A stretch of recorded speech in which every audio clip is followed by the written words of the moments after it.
Olá, amigos e amigas ouvintes. Eu sou Helena Sampaio e falo em nome da Rebraus, a Rede Brasileira de Letramento em Saúde. No episódio passado, nós tivemos o último episódio da temporada 1 do nosso podcast. Então, hoje nós estamos iniciando a temporada 2 e este é o primeiro episódio. E agora, vamos ter algumas abordagens diferentes. Vamos começar a conversar sobre práticas profissionais fundamentadas no letramento em saúde. E no episódio de hoje, vamos falar sobre o idoso e o letramento em saúde. Para este episódio, trouxemos a doutora Marina Diniz. Ela é enfermeira, formada pela Universidade Federal do Triângulo Mineiro, tem mestrado em atenção à saúde pela mesma universidade e doutorado em ciências pela Escola de Enfermagem de Ribeirão Preto, da Universidade de São Paulo. Ela é professora adjunta do curso de graduação em enfermagem e do mestrado em atenção à saúde da PUC de Goiás. Atua na linha de pesquisa de saúde do idoso, doenças crônicas e, logicamente, letramento em saúde. Faz parte da diretoria da Rede Brasileira de Letramento em Saúde. E aí, Marina, tudo bem? Olá, Helena. Que prazer estar falando com você sobre um assunto que tenho enorme entusiasmo em estudar para aprimorar minha prática na docência, nos atendimentos à população idosa. Então, estou muito feliz de estar aqui com vocês hoje. E nós também, por vários motivos, né? Nosso primeiro episódio da segunda temporada, uma expert em saúde do idoso, expert em letramento. Então, vamos lá, vai ser muito bom, vai ser um episódio muito bom. Então, eu vou começar lhe fazendo uma pergunta. Diante do envelhecimento populacional, o que tem sido modificado na demanda do cuidado? Olha, Helena, o envelhecimento populacional, ele é um fenômeno que tem ocorrido, né, ao redor do mundo e transformado muitos aspectos na sociedade. Então, apesar de vivermos em contextos diferentes, tanto os países desenvolvidos quanto os em desenvolvimento, temos observado muitas mudanças sociais, econômicas, políticas, de saúde, entre outras.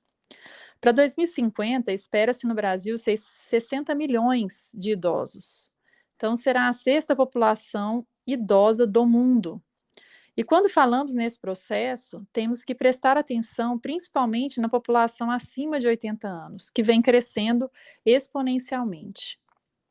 Então, à medida que se envelhece, aumentam as chances de desenvolvimento de doenças crônicas degenerativas, e com isso as consequências advindas desse adoecimento, como limitações funcionais, dependência de cuidados de longa duração, que são mais caros, e isso traz um impacto tanto para a vida do indivíduo, quanto para o familiar e para o sistema de saúde social. Exatamente. Bom, eu já estou querendo ouvir mais porque eu estou integrando esses milhões aí, né? Eu faço parte da população idosa. E, Marina, e quais são as principais doenças? Você falou que vai aumentando, né, as doenças crônicas, degenerativas e até a própria demanda de cuidado desse pessoal, né? Então, quais são as principais doenças que acometem esse grupo? Então, Helena, as doenças com maior tempo de duração e que trazem maiores limitações aos idosos, né, são as doenças crônicas. Então, entre elas, nós temos as doenças cardiovasculares, como a hipertensão arterial, o acidente vascular cerebral, o diabetes mellitus, as doenças crônicas respiratórias, a doença de Alzheimer e outras demências. Então, diante disso, nós temos que pensar nas necessidades de reabilitação dessa população, aquelas relacionadas tanto às doenças musculoesqueléticas, como problemas de coluna e articulares, e as doenças que comprometem a parte sensorial, como, por exemplo, a audição, a visão e também as neurológicas. O idoso, ele acumula mais de uma doença, o que chamamos de multimorbidades, que é a coexistência de duas ou mais doenças crônicas, e que conforme aumenta o número de doenças, a demanda de cuidados se torna ainda mais complexa. Essa questão da multimorbidade é interessante e preocupante, porque quando você conversa com o idoso, em geral, é como você disse mesmo, é mais de um problema, né? E é Exatamente. difícil abarcar tudo, né, não, Marina? Muito difícil e complexo, Helena, porque são inúmeras informações e orientações que esse idoso precisa de receber. É. E como é que essa população está inserida nos arranjos domiciliares, Marina? Então, essa é uma outra questão super importante para conversarmos, pois o contexto em que esses idosos vivem são fundamentais para pensarmos quem são as pessoas envolvidas nesse processo do cuidado do idoso. Pois no Brasil, de acordo com a última pesquisa, a ELSE, realizada em vários lugares do Brasil, verificou-se que 22% dos idosos acima de 80 anos vivem sozinhos. E essas pessoas demandam de cuidado. Então, quando falamos no cuidado do idoso, devemos pensar na tríade das pessoas que estão envolvidas nesse processo do cuidar, que são o próprio idoso, o familiar e o cuidador e profissional. E muitas vezes, Helena, esse cuidador, ele é um cuidador idoso também. Então, nós temos esse outro, porém, para a gente ficar mais atento a quem está cuidando desse idoso. E mesmo que esse idoso more sozinho, ele necessita de uma assistência de cuidado que vai demandar um maior preparo desse idoso para o autocuidado e do profissional para abordar as orientações de uma forma assertiva e objetiva, que vai auxiliar ele nesse processo do cuidado. Uhum. É complexo. Tem os trabalhos desenvolvidos por umas alunas minhas da pós-graduação e a gente encontrou exatamente isso que você falou agora. Idosos com uma doença sendo cuidado por idosos, que já é uma outra questão, né? Porque já se fala tanto em adoecimento de cuidador, avalia adoecimento de cuidador idoso, né? Exatamente, a sobrecarga já é imensa, de um cuidador jovem que seja. Imagine de um cuidador idoso e familiar, porque aí ele vai ter uma sobrecarga, além de uma sobrecarga física, uma sobrecarga emocional também. Então é bem complexa a situação. É sim, com certeza. E assim, pelo que você está dizendo aí, adiantando, né, o cuidado para o idoso possui vários elementos que têm que ser observados, né? Dentre esses elementos aí, aqui puxando aqui a brasa para a nossa sardinha, um deles é o letramento em saúde, né? Então, como é que o letramento em saúde interfere nesse processo do cuidado do idoso? Então, ao falarmos desse processo de cuidar do idoso, nós temos que discutir o letramento em saúde dessa tríade idoso, familiar e cuidador, pois todos fazem parte desse cuidado.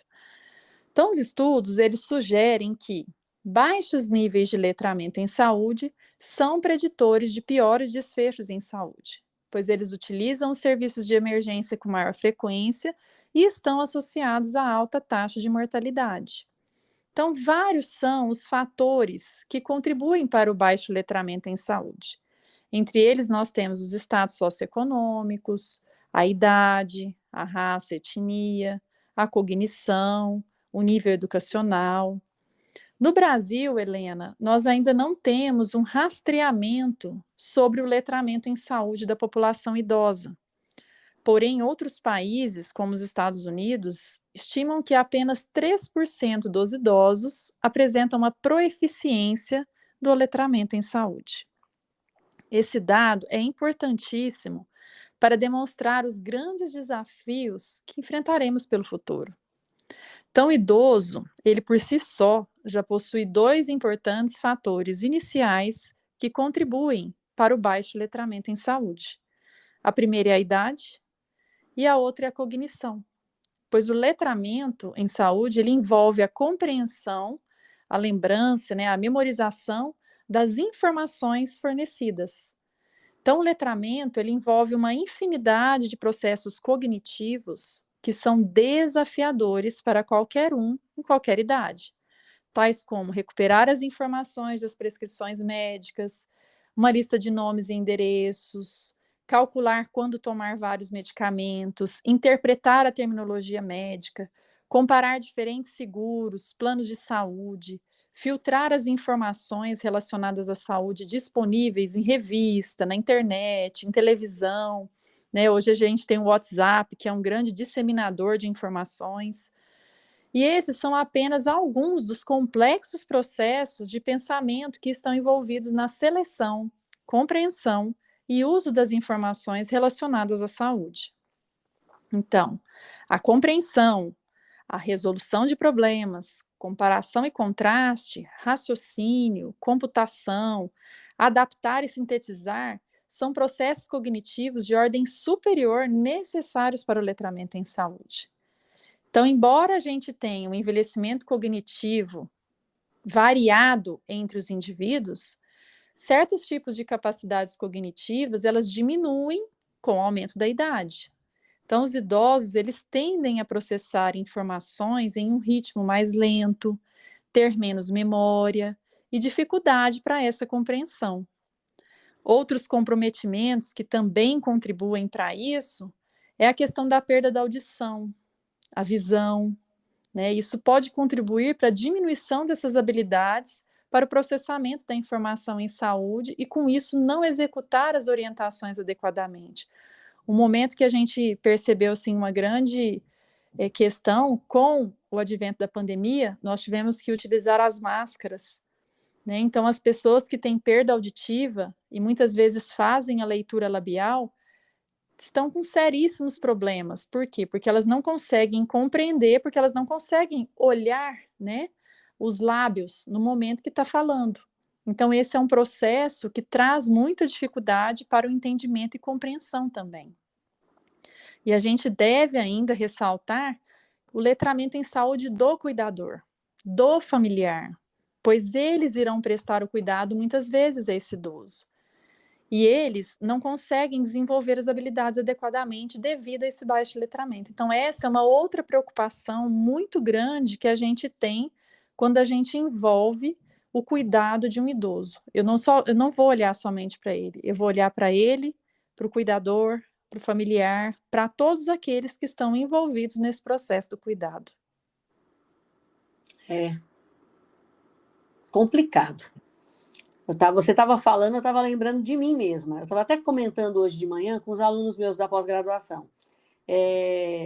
Eu me considero uma pessoa letrada em saúde, tanto por ler bastante sobre letramento, de tentar aplicar em mim mesma alguns fundamentos, como por ser um profissional da saúde. Embora ser profissional da saúde não garanta o letramento em saúde, né? Mas eu me considero letrada em saúde. Aí o que acontece? Eu tive recentemente que passar por uma prescrição num outro país. E aí eu me vi questionando a prescrição, que é uma coisa que a gente, quando a gente tem um letramento em saúde crítico, a gente até faz, né, Marina? Eu me vi questionando a prescrição, mas eu me vi não aderindo àquela prescrição. Emocionalmente, eu me senti incapaz de aderir. Eu comecei a achar que aquilo ia me fazer mal. Então, ainda tem esse problema, quer dizer, com todas as dificuldades que já existem de um baixo letramento em saúde ou inadequado na população, ainda pega aqueles que, teoricamente, podem ter um bom letramento em saúde e ainda entra na insegurança, a insegurança emocional, o medo da doença complicar, não é? Aquele pé atrás que a gente fica, que acaba comprometendo a qualidade do cuidado que o profissional tentou prestar, não é? Exatamente, e às vezes ele faz aquilo na maior boa intenção. E a gente tem muita dificuldade mesmo. Quando a gente está do outro lado, né? Eu falo mesmo por mim, quando eu sento na frente de um profissional de saúde, mesmo eu sendo, eu falo, meu Deus, agora eu sou paciente, né? Então, assim, o olhar é outro, então tudo demanda uma outra questão envolvida. É bem complexo, Helena. Muito, muito. Essa parte emocional pega muito pesado, Muito. e aí, inclusive, se você tiver com um envolvimento emocional muito forte, isso bloqueia todas as outras habilidades que você precisa ter, que são essas todas que você elencou aí, né? Exatamente. É muito, muito complexo. Temos que realmente nos preocupar muito. E eu acho que isso aí que você falou, a gente se sentir do lado do paciente, para a gente poder entender melhor, né?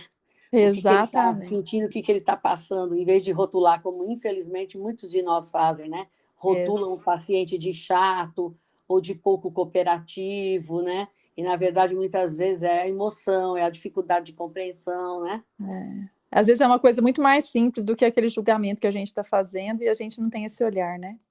Nós temos esse hábito de pré-julgar e, em geral, a gente ganha no pré-julgamento e a gente sacrifica quem está do outro lado, né? Em geral, nós Exato. sempre queremos ter razão, né? Isso é um Aham. cuidado que nós temos que ter para policiar isso aí. Bom, são muitas implicações, né, Marina? Aí, na sua opinião, quais são os desafios para enfrentar a questão do letramento em saúde no idoso? Bom, nós temos uma variedade de fatores físicos, psicológicos, né, que podem interferir na capacidade do idoso de processar informações, que foi o que a gente acabou de falar um pouco, né? Então, demonstrar aprendizagem, adotar o comportamento-alvo.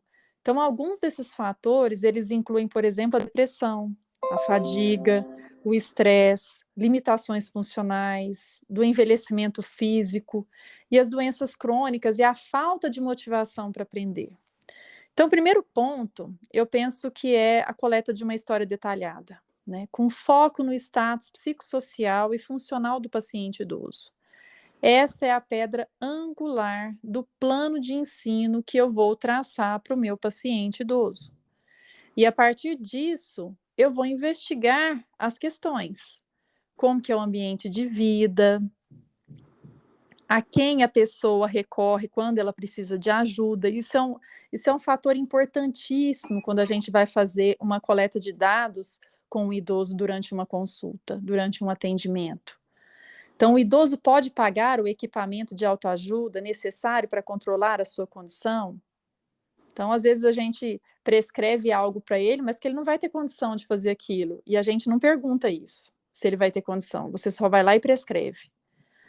Existem necessidades físicas ou psicossociais básicas não atendidas, como alívio da dor, alimentação, condições de vida, que deve ser abordado antes que qualquer ensinamento possa prosseguir? Avaliar, reconhecer e abordar essas barreiras à aprendizagem no início do encontro com o paciente, pois a partir disso é que vai garantir que qualquer ensino que eu realmente for dar, né, aconteça como ele deveria ser, mais provavelmente compreendido pelo idoso. Exatamente, isso. A gente deve começar pelo que a gente, quando faz pelo fim, né? Exatamente. É, exato. E assim, continuando aí nessa sua abordagem, como é que deve ser a própria abordagem do idoso à luz do letramento em saúde durante o atendimento? Helena, quando um paciente idoso entra numa consulta de enfermagem, que é o meu caso, eu olho para aquele paciente, primeiramente, né? Eu tenho que verificar, ter um olhar se ele está sozinho, se ele está acompanhado. Né? E muitas vezes, nós profissionais, quando o idoso ele vem acompanhado, né, de um familiar ou um cuidador, a gente tem o péssimo hábito de falar com o cuidador e não falar com o idoso. Isso já é um péssimo passo no sentido do atendimento que eu estou prestando para o idoso. Ah, mas ele esquece o que o profissional vai falar, é esse o pensamento, entendeu? Ele não vai conseguir compreender o que eu vou falar, então eu já falo direto para o cuidador. Né? Então, assim, é algo que a gente tem que mudar os hábitos profissionais em relação ao atendimento com o idoso. O idoso, eu tenho que atender ele, eu tenho que falar com ele. Né? E o cuidador, ele está aí como um suporte. Então, eu tenho que abordar esse idoso de uma forma que eu transmita respeito, aceitação, apoio. É a partir desse momento que eu vou formar o vínculo com ele. Então, eu vou criar esse ambiente de aprendizagem com o paciente para poder reconhecer confortavelmente o que é e o que não é compreendido. Eu só consigo ter essa habilidade a partir do momento que eu crio esse vínculo. Se eu não crio, eu não tenho como criar esse ambiente de aprendizagem e despertar essas questões que vão vir durante a entrevista. Agendar sessões de ensino, né, na consulta, de preferência no meio da manhã, quando os níveis de energia estão mais altos. Breves sessões sobre dias diferentes são mais apropriadas do que uma sessão longa que pode cansar o paciente. Dá mais tempo para que o idoso processe novas informações, fazendo uma pausa após apresentar cada novo conceito. É muito interessante que a gente, quando vai dar, né, não o caso do enfermeiro, mas o caso do médico, que vai dar um diagnóstico para o paciente, que seja um diagnóstico que para a gente é simples, mas para ele não é, de hipertensão arterial, de diabetes mellitus, né? Explicar o que é a doença, né? O que é, como que eu vou manejar ela, como que é o tratamento, o que acontece, né? De uma forma simples, de uma forma assertiva, objetiva. É a partir disso é que eu consigo construir um vínculo de engrandecimento mesmo entre o profissional e o paciente. Então, o idoso, ele requer muito isso, ele requer atenção. Então, às vezes eu fico com ele lá 1h30, 2 horas dentro do consultório, mas olha a infinidade de informações que eu passei para ele. Então, eu tenho que pensar a forma como eu estou fazendo essa abordagem. Então, vincular esses novos conhecimentos, as habilidades, as experiências passadas, isso auxilia muito ele nesse processo de compreensão, contar histórias, né? Isso ajuda muito os idosos.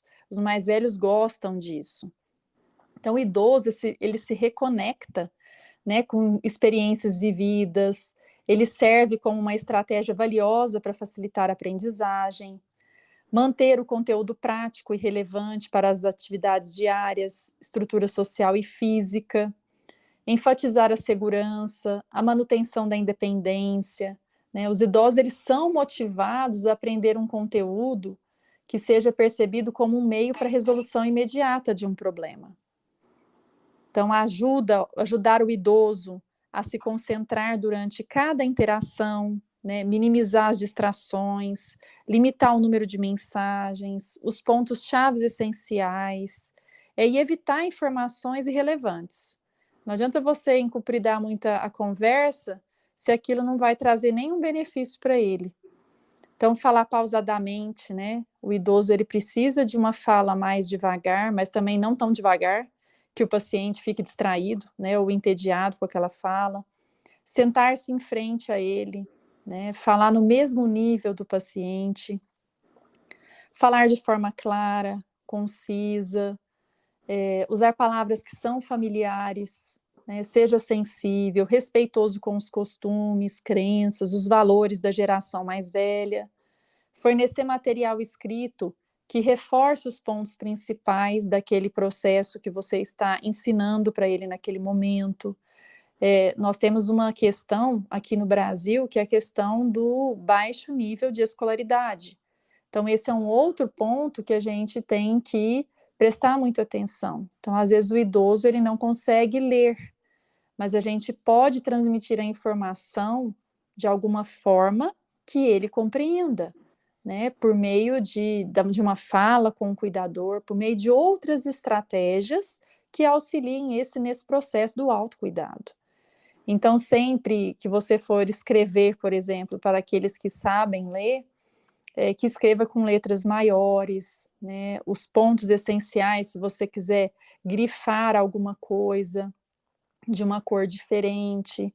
Então, ensinar quais são as melhores fontes para se obter essas informações adequadas e fidedignas. Então, hoje, as mensagens de WhatsApp é assim, a vacina X é boa, a vacina Y é ruim. Então, assim, quem está falando isso? A gente orientar que existem canais de comunicação, que são os canais que eles devem ter acesso para procurar as informações corretamente. Essa tem sido até uma prática tão interessante, Helena, que eu passei a ter depois da pandemia. Né? Diante de tanta informação doida que a gente foi recebendo no WhatsApp, eu falei, eu preciso de mudar essa minha prática lá com o meu idoso que chega na unidade. Por quê? Porque quando eu vou conversar com ele, eu preciso de falar para ele que nem tudo que ele recebe lá no celular, naquela mensagem, que seja do filho, que seja da filha, que seja do neto, né, não significa que aquela mensagem seja verdadeira. Então, a gente tem que trabalhar esse aspecto também junto com os idosos. Usar os recursos visuais que representem os idosos de forma positiva.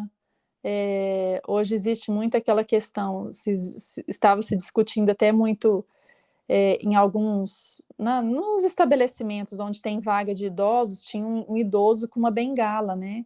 Isso foi todo um trabalho, né, desenvolvido pelos profissionais de saúde que estudam a gerontologia, a geriatria, para não se ter mais esse tipo de imagem estereotipada. Quem diz que o idoso ele é aquele que anda de bengala?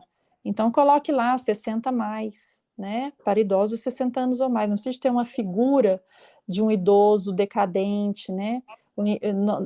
Porque ficou muito firme assim, ficou muito fixo a ideia de que o idoso é algo decadente, né? Com essas imagens, com esses desenhos ilustrados.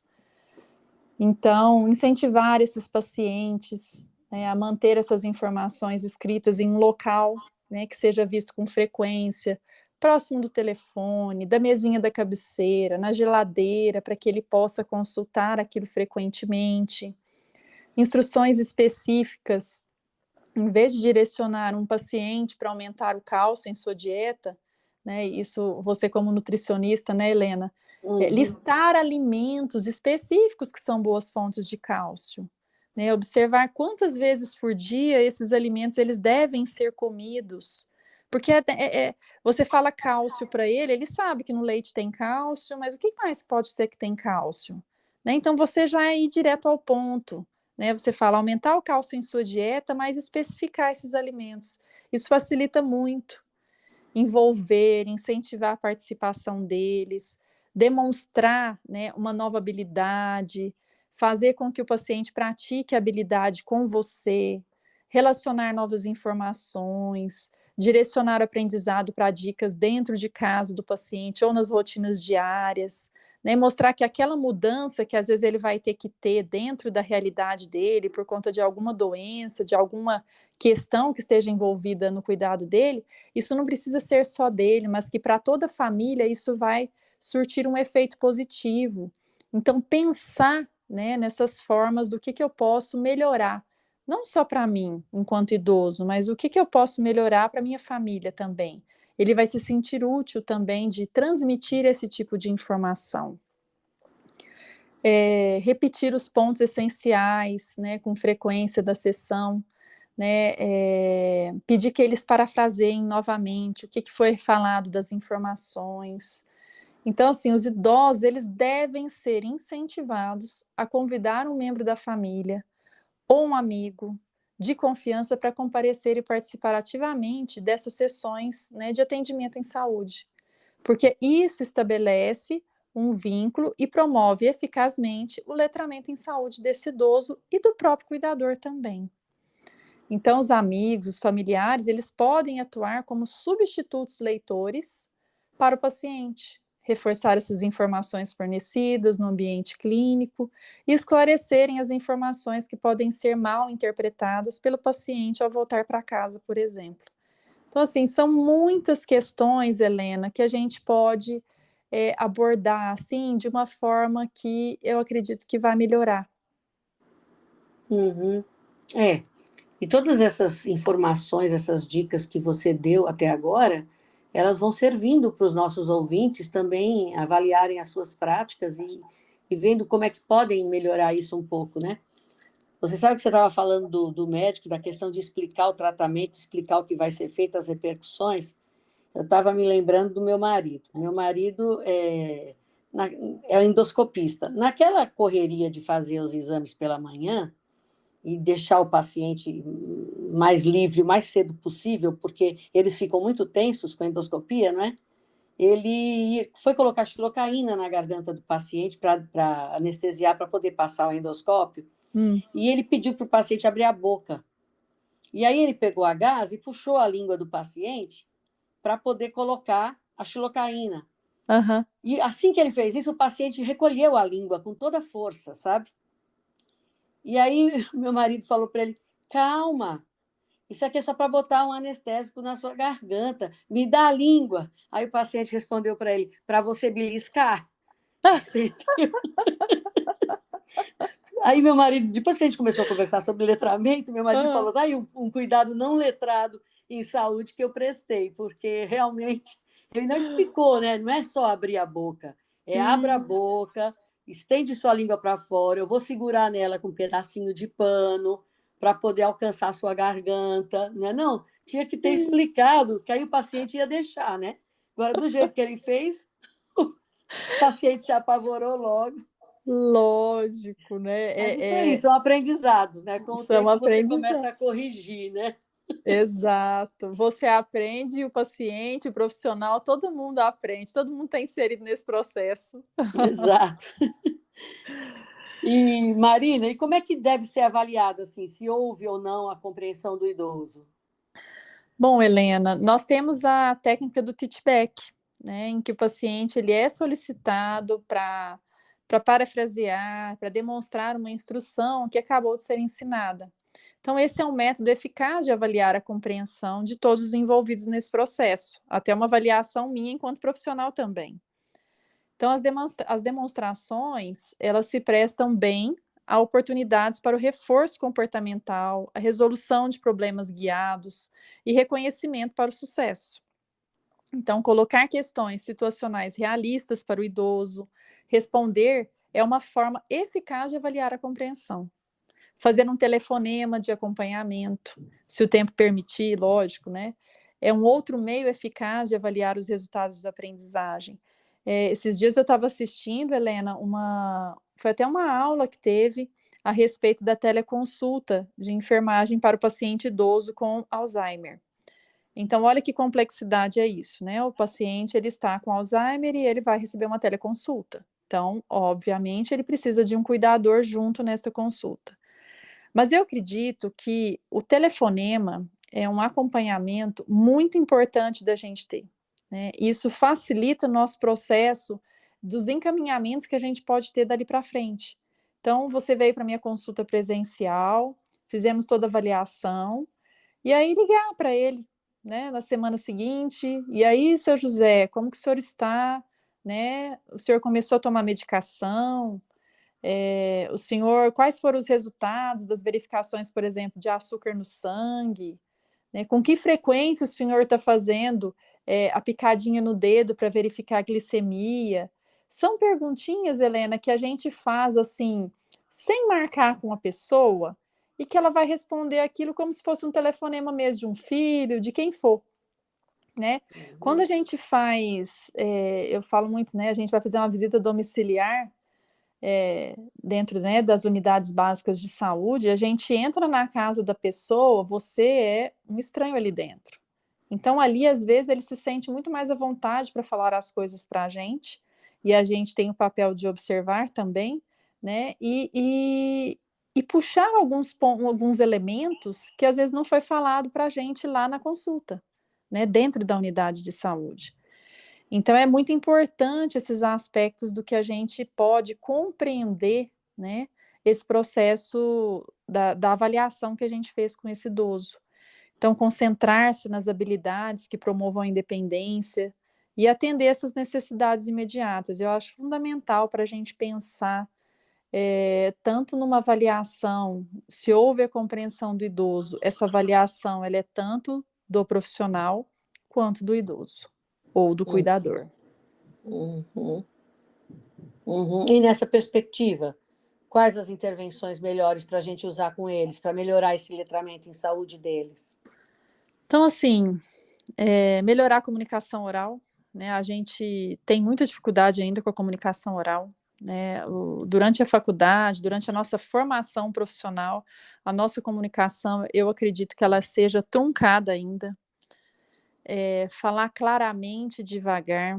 É lógico que a gente vai adquirindo isso com o tempo, com a experiência, né? E eu falo assim, a gente tem que ser agente. Quando a gente fala aquilo que vem do coração mesmo, vamos dizer assim, eu acredito que as coisas elas funcionam melhor. Então a gente passa a ser mais específico, a gente passa a ser mais concreto, né? A gente vai enfrentar o paciente diretamente, vai manter um bom contato visual, incentivar esse paciente, né? A questão de trazer um amigo ou familiar, fazer com que esse paciente repita as instruções, repetir os pontos chaves daquele momento que a gente fez, né? O levantamento das orientações, concluir com um breve resumo, né? Sempre ao final da consulta, né? Fazer um breve resumo do que foi aquele momento, né? E fazer um feedback com ele, melhorar a comunicação escrita, né? Uso oral. Meu marido é médico também, ele passou a usar a questão uso oral ao invés de uso interno, né? O uso interno eu posso usar de diversas formas, né? O uso oral pela boca, né? Então eu vou tomar um remédio pela boca.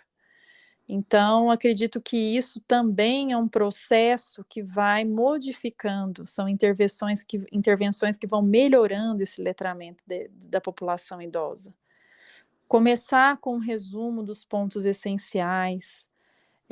Quando a gente vai escrever, né, a escrita, usar letras maiúsculas, minúsculas, começar cada sessão com um título, usar um papel em branco, sem muita coisa, letra preta.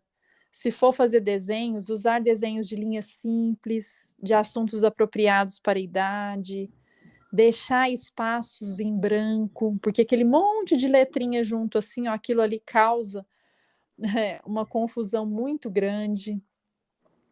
Elencar os pontos chaves em negrito, numerar as etapas em sequência, usar sempre a voz ativa no momento que eu vou fazer a escrita, que eu vou fazer a fala, né? Fornecer um lápis ou caneta, incentivar a tomada de notas. O senhor gostaria de ir anotando, né, durante a nossa conversa? Terminar com um resumo dos pontos essenciais.